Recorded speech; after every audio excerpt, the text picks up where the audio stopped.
à tous, aujourd'hui l'équipe de WhatsApp accueille Paradox, donc un groupe d'événementiel de Lakato. Donc les filles, présentez-vous. Alors bonjour WhatsApp, donc moi c'est Marion, présidente de l'association. Et donc moi c'est Estelle, secrétaire de l'association Paradox avec Marion. D'accord, très bien. Donc on est là pour vous poser quelques questions concernant votre événement, dont l'asso est Paradox. Du coup on va commencer par la première question, qui est vous êtes combien dans votre groupe? Alors on est 6, donc Ouais. je sais pas si je vous dis les noms Si. peut-être. Donc Estelle, moi, Marina, Guillaume, Pierre et Anaëlle, qui s'occupent du projet. D'accord. Alors du coup, en quoi consiste votre événement? Alors on peut pas tout vous dévoiler parce que notre événement est un peu spécial. En fait il va se passer quelque chose en début d'après-midi. Et en fait tout ça va aboutir sur un défilé de mode en fait, mais ce sera pas un défilé de mode avec des mannequins filiformes comme on peut voir à la télé ou dans les magazines. En fait on va faire appel à des comédiens qui n'auront pas été choisis sur des critères physiques. D'accord. Et donc on peut pas tout vous dire en fait parce qu'il y a quelque chose justement avant ce défilé qui va se passer. Pour le savoir il va falloir venir. Ok. Et voilà. D'accord, merci. C'est secret, c'est beau.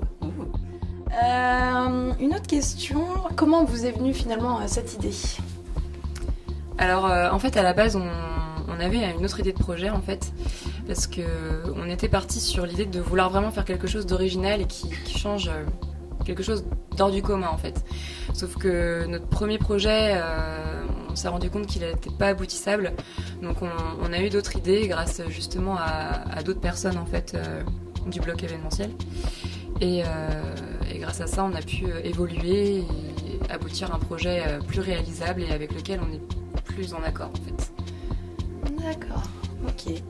Une autre question, donc Paradox, pourquoi ce nom?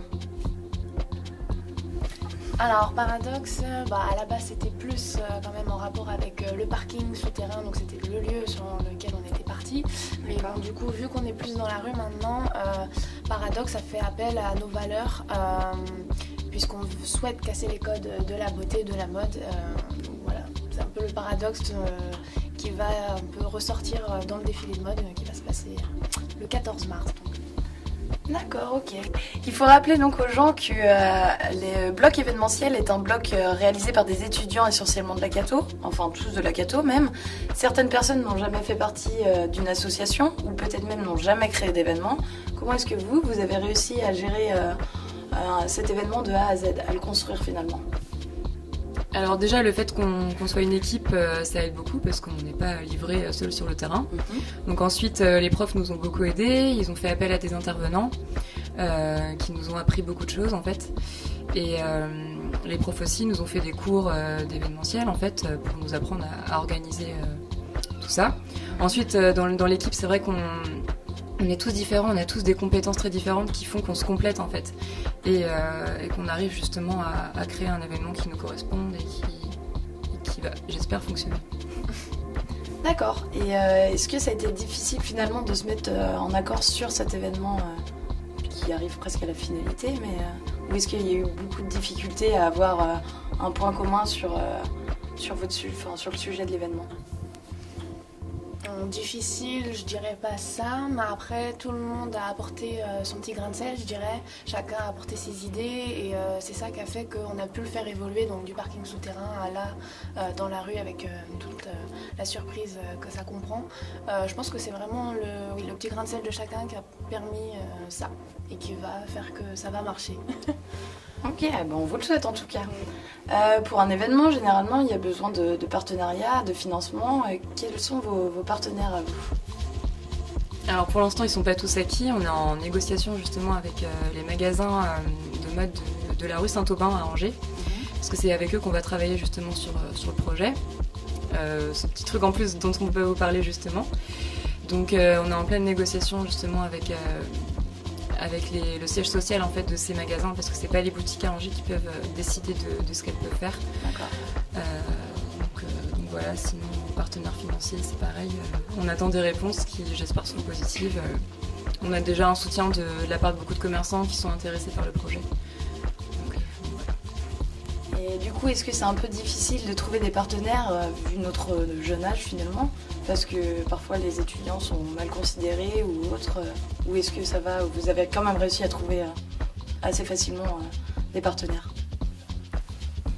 Alors au niveau de la recherche de partenaires, c'est vrai que c'est pas toujours facile, notamment partenaires financiers, on va pas se le cacher.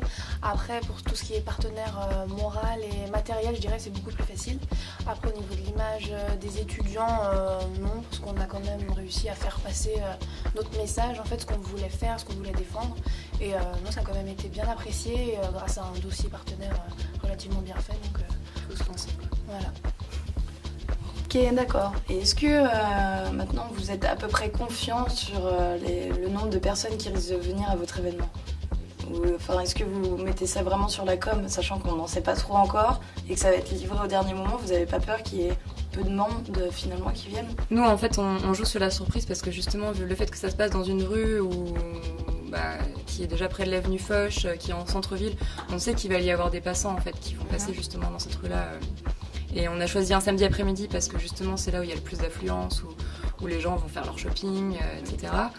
Après, oui, on va quand même faire de la communication. On veut faire un teaser qui en dévoile un petit peu, mais pas trop, pour donner un peu la puce à l'oreille aux personnes en fait. Et voilà, après on va quand même distribuer des affiches, communiquer sur le défilé, mais pas sur l'entièreté de l'événement pour conserver un peu de surprise en fait. Ok. Du coup, comment donner envie aux gens de venir? Je pense que c'est justement l'idée de surprise aussi qui fait que... En fait, on veut susciter la curiosité des gens, pardon. Et on veut jouer justement sur le teaser, sur le fait que ce soit quelque chose de surprenant et d'exceptionnel. En fait, on veut jouer sur vraiment le hors norme, le non conventionnel. Et voilà, on espère que ça attirera quand même du monde. Et voilà. On vous attend. Un petit mot pour la fin. Venez rue Saint-Aubin le samedi 14 mars dès 15h30. Et voilà, vous pouvez aussi aller sur notre page Facebook Paradoxe pour en savoir un peu plus. Voilà. Ok, merci les filles d'avoir répondu à nos quelques questions, c'est sympa. Si vous en avez marre un peu de la mode, etc., vous êtes les bienvenus à rue Saint-Aubin au mois de mars. Voilà.